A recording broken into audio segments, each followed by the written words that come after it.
என்ன நம்ப சீக்கிரம் எழுந்திருச்ச மாதிரி இருக்கு. நீங்களுமா போங்கப்பா, ஒரு குழந்தையை நிம்மதியா தூங்க விட மாட்டேங்கிறீங்களே. இவ்ளோ லேட் எல்லாம் எந்திரிச்சு பழக கூடாது கண்ணு. என்னால எந்திரிக்க முடியலப்பா.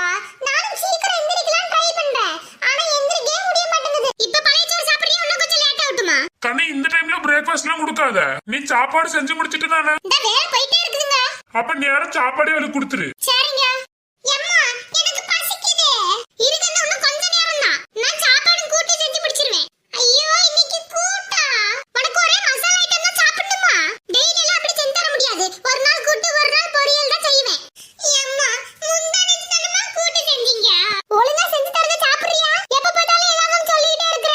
ஒழுங்கா மரியாதையா கூட்டு சாப்பிடுற. இல்லனா அவ்வளவுதான் உன்னை. நான் சாப்பிட மாட்டேனா நீங்க என்ன உட்றவா பாருங்க. வர வர உனக்கு வாய் ஜாஸ்தி ஆயிடுச்சு பாத்துக்க. எப்பா அம்மா காலையில இருந்து என்ன திட்டிட்டே இருக்கறாங்கப்பா. ஏங்கன்னு பிள்ளை எப்படி திட்டிட்டே இருக்கறா? நீங்க அவளுக்கு சேர்ந்து ஏதாவது பேசுறீங்கன்னா அவ்வளவுதான் பாத்துக்கோங்க. அவ என்னென்ன அட்டலியா தெரியுமா பண்றா? காலையில எந்திரிச்சு அவளுக்கு நூடுல்ஸ் வேணுமாமா. அப்பா அம்மா தான் நேத்து சொன்னாங்க நூடுல்ஸ் செஞ்சு தாரேன்னு. நீ ஏங்கன்னு அவகிட்ட சொன்ன நூடுல்ஸ் செய்யறன்னு? அவதான் விட மாட்டான்னு தெரியும்ல. நீங்க ஒழுங்கா சாப்பாடுக்கு வர வேண்டியதானே. உங்களால தான் இன்னைக்கு பழையச்சோறு. நான் என்ன கண்ணு பண்ணுவேன்? ஃப்ரெண்ட்ஸ் எல்லாம் கூப்பிட்டாங்க, நாங்க சாப்பிட்டேன். சரி உடிச்சிட்டு இன்னைக்கு அட்ஜஸ்ட் பண்ணி சாப்பிட்டுக்கலாம். சரி எப்பா, உனக்கு ஒரு சாப்பாடு சாப்பிட வைக்கிறதுக்குள்ள நான் பண்ற பாடு இருக்கே. ஒவ்வொன்னு ஒவ்வொரு விதமா இருக்கு. என்ன பண்றது நம்ம? எப்பா என்கிட்ட ஒரு பிளான் இருக்கு. எனக்குன்னு பிளான் வச்சிருக்கிற? நம்ம இங்க சாப்பிடுற மாதிரி கொஞ்சமா சாப்பிட்டு அப்புறம் என் பிளானை சொல்லி முடிக்கிறதுக்குள்ளே அசந்து போயிட்டீங்களா? பின்னாடி திரும்பி பாருங்கன்னு.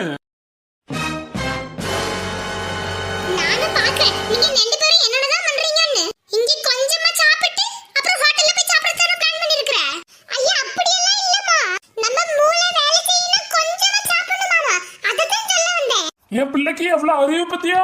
இந்த பிள்ளைய நீ திட்ட வந்த? அப்பா அம்மாவள சேர்ந்து நல்ல நாடகம் ஆடுங்க. உன்னை பத்தி எனக்கு தெரியாதா? எம்மா உண்மையாலுமே தான் சொல்றேன். என் மிஸ் தான் சொன்னாங்க. முக்காவயிறு சாப்பிட்டா மூளை நல்லா வேலை செய்யுமாமா. சரி அப்ப நாளைக்கு நான் பிரியாணி ஆகுறதா இருக்கறேன். நாளைக்கு மட்டும் நீ கொஞ்சமா சாப்பிடணும் உனக்கு இருக்கு பாரு. அதெல்லாம் கிடையாதுமா. பிரியாணியே ஃபுல் வயிறு சாப்பிடணுமாமா. நீ சொல்ற எல்லாத்தையும் நம்பிர மாட்டேன் பாத்துக்கோ. எம்மா கிச்சன்ல சோறு பொங்குற மாதிரி இருக்கு பாருங்க. அப்பா அடி தப்புச்சம்பா. என்ன கண்ணு நீ மாட்டுறதும் இல்லாம என்னையும் சேர்த்து மாட்டி விட்டுருவ போல. அம்மா வருவாங்கன்னு எனக்கு என்ன தெரியும்? ஜஸ்ட் மிஸ்ப்பா. ஆமா கண்ணு. இந்த ஐடியாவை சொல்லட்டுமா? வேணாமா தாயே, உன் ஐடியாவை நீ வாங்கிட்டே வச்சுக்க. எப்ப காது குடுங்கப்பா, நான் சொல்றேனே. சரி வந்து காதுல சொல்லு. சோஃபால அப்படியே ஏறி நிக்காதுன்னு எத்தனை டைம் சொல்றேன். உன்னாலதான் சோஃபா வீணா போறது. ஆமா எப்ப முக்கியம்? காது காட்டுங்கப்பா, என் பிளான சொல்றேன். நம்ம வீட்ல கொஞ்சமா சாப்பிட்டு நீங்க என்ன வெளிய கூட்டிட்டு போற மாதிரி போங்க. அப்புறம் நம்ம ஹோட்டல்ல சாப்பிடலாம். என்ன சொல்றீங்க? ஏப்பா இப்படி மறைக்கிறீங்க? என்னோட ஐடியாவை பார்த்து பாராட்டுவீங்கன்னு பார்த்து மறைச்சிட்டு இருக்கீங்களே. பின்ன என்ன கண்ணு, ஏன் காசு கறியாக்குறதுல குறியா இருக்கிற போல. என்னப்பா சூப்பரா ரைமிங் சொல்றீங்க. ரைமிங்கா பேசுற தரமா என் கூடயே பறந்தது கண்ணு. எம்ம இழுக்காதீங்கப்பா, பயமா இருக்குது.